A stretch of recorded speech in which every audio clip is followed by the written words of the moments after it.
Hi and welcome. My name is Cassandra Farrugia. I'm NAMI-New York State's Communication and Youth Engagement Specialist. And we're here with some of our lovely and inspiring off-the-mask model ambassadors who's going to introduce themselves in a little bit. But before we get to that, I'd just like to remind everyone a little bit about what off-the-mask is all about. It's a time to take off your mask, your symbolic mask, and to raise awareness. So please join NAMI-New York State for this inspiring event to end the silence and stigma around mental health through fashion, art, and stories of recovery, stories that our different models are going to be sharing with us. So now we'll have Lisa introduce herself. Lisa, if you can go ahead and introduce yourself. Hi, I am Lisa O'Donnell Wolfe, and this is my second year being an Off the Mask ambassador, and I'm very excited to be here. Thank you very much for having me. Thank you. And now we'll have Christine. Can you go ahead and introduce yourself? Hi, I'm Christine Baxter. I'm from Albany, and this is my first time being an Off the Mask model ambassador, and I'm with Capital Region NAMI New York. Great, thank you both so much for being here today. So Lisa, I would like to ask you, what made you decide to be an Off the Mask model again? This is the third or second year? Second year. Mental health is very, very important to me. I think very often in the past, it was something that people didn't want to talk about. It was often swept under the rug. And I really try to bring visibility to the importance of it through, what I do for a career, for my business, and also even in my family, because it has affected all of us in some way. Even, my children have gone to therapy. My husband has, I have continued to. So it's just very, very important to me. And I think we need to spread the word. And doing this event through NAMI has really helped for me to get it to a broader group of people. Great, thank you. And it's just like you were saying, it's all about visibility, and even you sharing, right, that you and your family go to therapy. Someone can hear that and think, if she can do it, if they can do it, why not me too? That visibility is important for others. All right, now Christine, what made you decide to join us this year for your first time? Again, it is because of visibility, and I think that within the faith community, which is where I work, sometimes mental health is completely separated from your spiritual health and your spiritual wholeness, and just mental health is separated from your physical health. And we all live in one body with one spirit and one soul and one heart and a set of eyes and set of teeth. And so I think that the integration of all of healthcare, regardless of how is it with your mind or how is it with your soul, or can you see to read a book, all of these things need to be taken into consideration when we're talking about being well. Yeah, great, thank you. And like you said, when we're thinking about like a physical injury or illness, we're thinking that you go and you get help for it, right? You don't question if you have a broken arm, going to see a doctor. And if you're having an issue of faith, you'd go see your service person. And if you're having a mental health issue, go seek help, go seek a support group, go seek your peers, go seek NAMI. You can find help and hope at all these different people, and that's what brings us all together. So let's see, I know, Lisa, you mentioned your work. Can you tell us a little bit about the work you do in the community? Yes, so I do a couple of different things for a volunteer basis. There is a local group that I'm on the board. At least this past year I have been, and it's called For Us for Life. And it is all about helping people in the community who may be struggling with mental health issues. And there have been events that I've participated in. I also volunteer for the Lucky Puppy organization, which I know it's not specifically about mental health, but it surely helps mine to go and be with these people and be with the puppies and everything. And So I try to share that because it is a stress relief.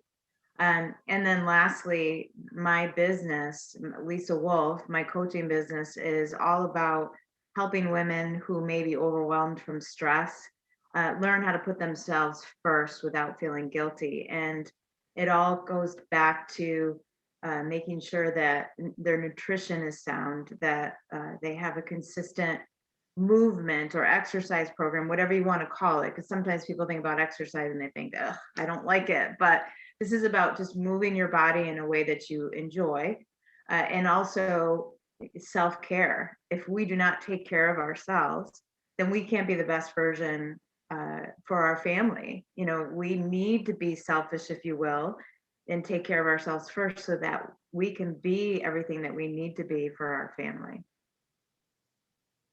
Great, thank you. And you bring up such a great point about thinking about self-care, right?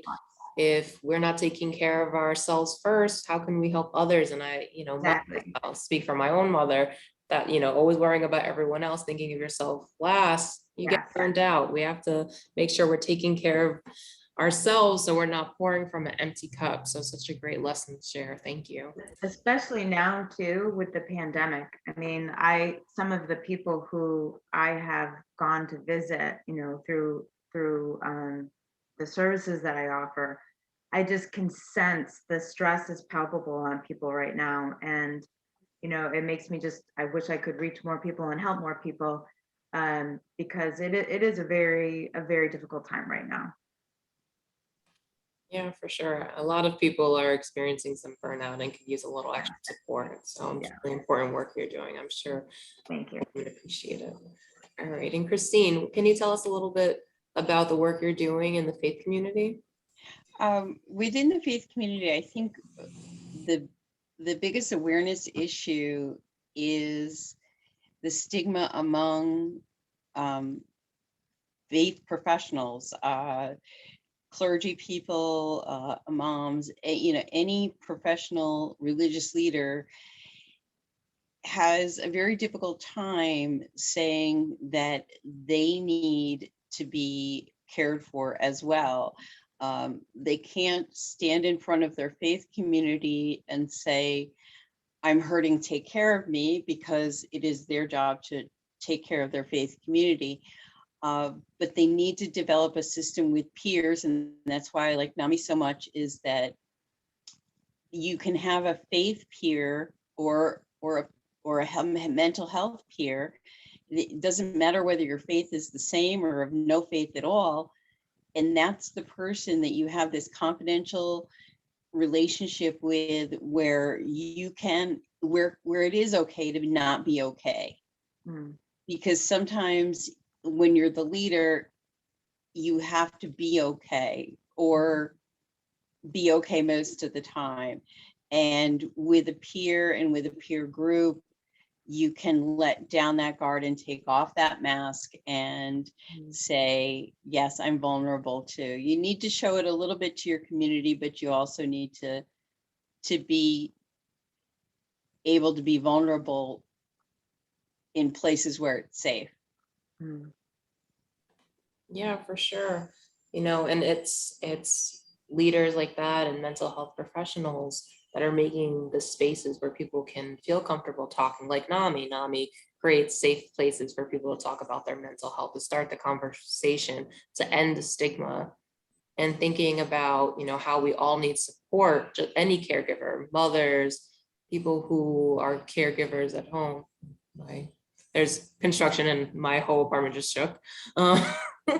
But yeah, caregivers, people who are leading their communities, they need help too. And it's really hard when you have to be in such a position of power where you have to always show strength. But in that same position, you can show vulnerability, like you said, and really show people that it's okay to let down your guard, to take off that mask, which is what's this all about, to share your story. And once you share your story, other people will be more willing. And that's why it's so great to have you both here today sharing your stories. And go ahead and add whatever you like. I was wanting to mention, one of my clergy peers said that she was back from vacation and she was so happy to have been able to see her therapist, and with the hashtag normalized therapy. And that was I hadn't seen that hashtag before, and I was like, that's I like perfect. that. We need to normalize therapy. We need to make it something that everybody uses, not maybe not every day of their life or every week of their life, but throughout their life at different times as they go through different things. Yes, I agree. Totally. Yeah, and that brings us back to visibility, right? Saying that that's how we normalize it, showing by example that I can do it, you can do it, and talking about it, not being afraid to share and disclose that information that I'm in therapy too. Right. Do you have anything else you want to add, Lisa? No, everything that Christine is talking about, it resonates, and it's like, okay, that's why we're doing this together, because our goals are very similar. Who we deal with and who we're trying to help, you can see the similarities with what we're trying to accomplish. And it's just great to know that we're all in this together and hopefully making a difference. Yeah, and thinking that Off the Mask is much more than a fashion show, right? It's about Exactly. stories Yeah. we're sharing, Yeah. the representation we're bringing, the Right. symbolic mask we're taking off to show society that it's okay to feel. Yeah. Mm-hmm. Well, thank you so much. Go ahead. I think that during COVID, now that we're all wearing these physical masks, we've also gotten a little shyer and a little more self-contained. And we have to remember that, like, as we're going to the grocery store or as we're seeing people, that even though we have a mask on, we have to say hello. It's important to greet each other because we do have that mask on for safety, but that it becomes a psychological mask as well. And it is important to still communicate with just the people you see every day as you're going through life in a store or on the street or on the sidewalk, to say hello. Mm-hmm. I always told my mom, I said, I don't understand why people just stop and talk to me, but I think it's because, to your point, I try to make eye contact. I try to smile with my eyes. I try to show that, hey, how are you? And when people see that, they respond. So yes, I think we really, that's going to help kind of change things for the good. Just be kind and open, and to your point, still communicate, because we don't want to lose that with everything that's going on. Yeah, for sure. We have to keep connecting no matter what obstacles are ahead of us, if it's wearing a full mask or a symbolic mask, figurative mask, right? Right. However we can connect with each other. Well, thank you both so much. It was so nice getting to know you both more. And remember, you can go to our website, NAMI-NYS.org/offthemask to support Christine and Lisa Take the Catwalk on September 10th. So please donate there, and you can still continue to buy your tickets. Thank you so much for watching.